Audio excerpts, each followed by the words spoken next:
welcome back to the show. We have another set of siblings who are sure to be the perfect fit for any family. Ski, please tell us about this purring duo. Well, this brother and sister combo came in from an owner who had too many cats that she had already rescued and that were living in the house.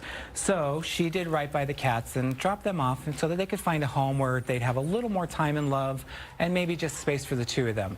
Now, when this long-haired girl came in, she's like Rapunzel here, she was separated from her brother and they just cried and cried and cried for each other. And then they would lay against the kennel walls because they were next to each other, trying to get to each other. So the staff put them back together. They are in the buddy system, so they are a 2-for-1. So you get this beautiful long-haired girl, and then you get this beautiful boy here. He actually looks like a bobcat. They have those noses that look like they're pink, but they're lined with like eyeliner. They're super cute.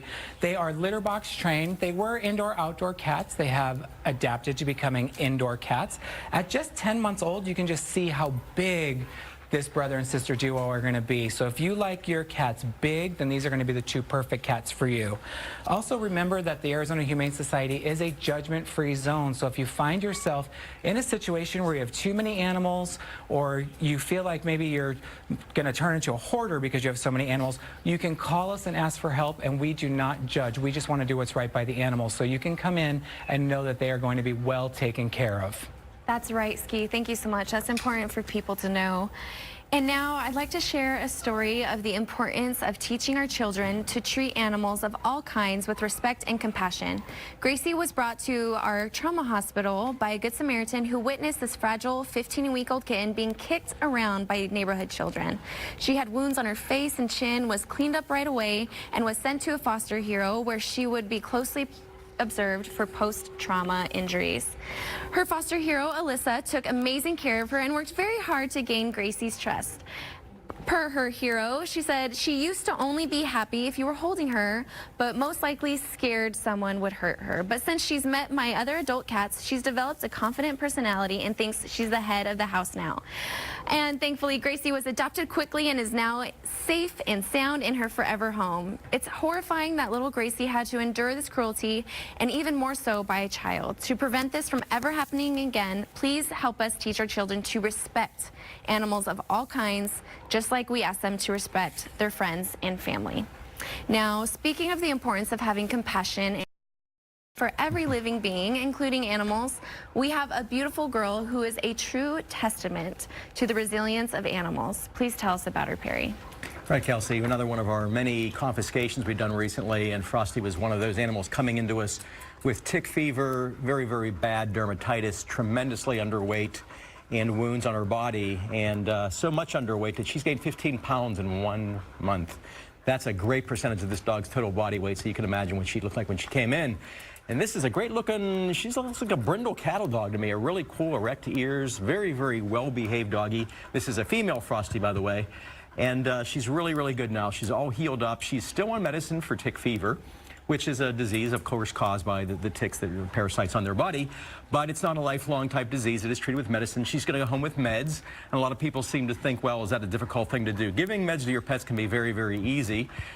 Peanut butter is a great thing. Meatballs. They even make little pill popper type treats now. And Frosty here is very treat motivated. I don't think she's going to have any trouble swallowing up a meatball with a pill in it. So if you have any issues with that, go to our website. We have some recommendations on giving medicines to pets. But she's all ready to go now, and look at her. She's giving you that great look to say, I'm all better now. Give me the life I deserve. This is the really pretty, maybe cattle doggy herding dog mix, who's brindle Frosty. And she's so cute. She's so sweet, Perry. Thank you. And if you're like me and you haven't quite filed your taxes yet, we have a reason for you to celebrate tax season. We are so happy that there is now a new way you can help give to local spay and neuter efforts. Thanks to advocates such as yourselves, a law passed allowing Arizona residents to make a voluntary contribution via a checkoff box on your taxes. It's a convenient option for you to help fund the spay and neuter of pets right here in Arizona. And so I just need you to locate the voluntary gift section on your Arizona Form 140 and then enter the amount you'd like to contribute to the spaying and neutering of animals fund. It's as simple as that. If you'd like more information, visit our website and search the keyword tax.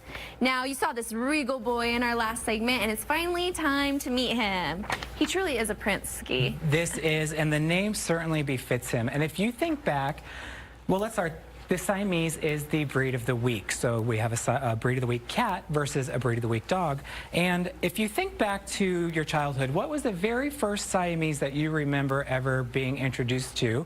And you're probably going to think it's the two from Lady and the Tramp. Now, their names were Si and Am, and they were obviously very mischievous Siamese cats because they just tortured that poor little dog. But there's some truth to the personality from the show. Prince was brought in by a Good Samaritan because he was a stray and brought in with his sibling who was also for adoption. They are not on the buddy system, but they are both for adoption. And, you know, Siamese cats, interestingly enough, when you get them when they're kittens, a majority of them, when they're lighter and they're darker tipped, as they get older, up until, you know, their late adult years, they will continue to get darker and darker and darker. You will see that in a lot of Siamese cats. Now, some do stay light, so it's not every Siamese cat.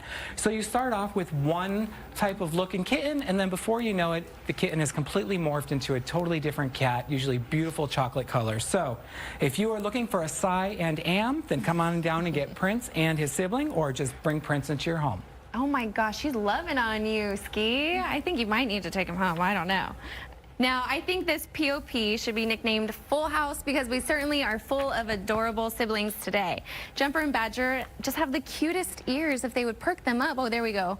Oh my gosh. Yes, they are. We call them the twins. They have the same look on their face. They have the same ears. Jumper here is a little bit taller, got a little bit longer legs. He obviously gets to the food first. He's 3 pounds heavier, but they are on the buddy system.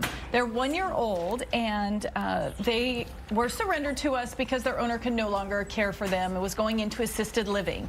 So they whine a little bit in the car, but other than that, they are best buddies, constantly giving each other kisses. They sleep together. They curl up like in one little ball. Since they're the same color, it's hard to tell who is who sometimes. But these best buddies definitely need to stay together for their own well-being. And trust me, you'll be happier too with both of them because they are so bonded. They're always together.